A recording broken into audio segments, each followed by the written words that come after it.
ورحمة الله تعالی وبرکاته. حامده و مسلم و بعد. یو محترم ورور پوښتنه کړې ده چې یاره زمونږ په مسجد کې یو جناب قاري صاحب و چې هغه قاري صاحب محترم به په تراویحو په اولو اتو یا لسو رکعتونو کې ختم وکړو، بیا به بقایا 10 یا 12 رکعتونه به په علم تر کیف باندې کول په وړو صورتونو. نو د دې شرعي حکم څه دی؟ جناب عالی ما ډېر کوشش وکړ چې دې کې صریحي جزیه پیدا کړم، چې دغه رنګې جزیه پیدا کړم چې فتاوی لیکلي وي چې یاره دغه رنګې کار چې مثلا په اتو رکعتو کې ختم او بقایا او کې علم تر کیف دا څنګه دی، جایز دی او که نه. یقین وکړئ صریحي جزیه مې پکې پیدا نه کړه. البته فتاوا هندیه کتاب الصوم کې مې باقاعده طور سره دې ته ورته مسله زده کړه پیدا کړه. هغه دا دی چې هغې کې لیکلي دي چې یاره ختم په چېرته قاري صاحب کوي نو دا خلک په بې تنګۍ نه تطویل به په دې ختم کې نه کوي چې حتی وروستو د خلکو خپې ورپسې وپړسېږي او دی همداسې خپل هغه ترتیب برابري. نه دا کار به نه کوي، بلکې تراو کې به دونه مقدار سره د صورتونه یا مثلا آیتونه به پکې وایي چې هغه مقدار د خلکو د ستړیا سبب ونه ګرځي چې بیا خلک وتښتي، او یا دا دی چې خلکو ته پکې تکلیف. نو اوس چې دغه قاري صاحب په 20 رکعتونو کې دغه سپارې تقسیم کړي نو دا بیا لږ کېږي، نو دا ډېره ښه خبره ده.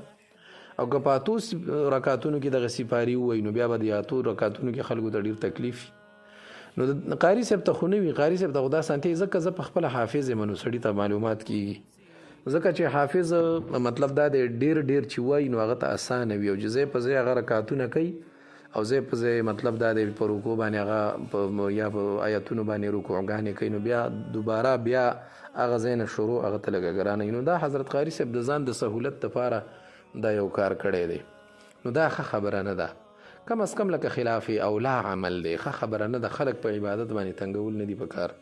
فتوا هندیه کې باقاعده طور سره حسن ابن زیاد روایت دی د امام اعظم امام ابو حنیفه رضی الله عنه روى الحسن عن أبي حنيفة رحمه الله أنه يقرأ في كل ركعة 10 آيات ونحوه وهو الصحيح كذا في التبيين. دی بیا وایي د دې نه ما سوا چې دا نور کوم ترتیبونه دي دا مکروه دي او دا رنګ مسله دا کذا في فتاوى قاضي خان. دی والأفضل في زماننا يقرأ بما لا يؤدي إلى تنفير القوم من الجماعة لكسلهم لأن تكثير الجمع أفضل من تطويل القراءة كذا في المحيط للسرخسي. نو خلاصه د خبرې دا ده، وایي دا کار به نه کوي چې خلکو ته دونه اوږده رکعتونه وکړي چې بیا بله ورځې خلک راځي نه، او یا مثلا دا دی چې خلک یې ښه نه ګڼي او ورباندې مطلب دا دی چې بوج وي.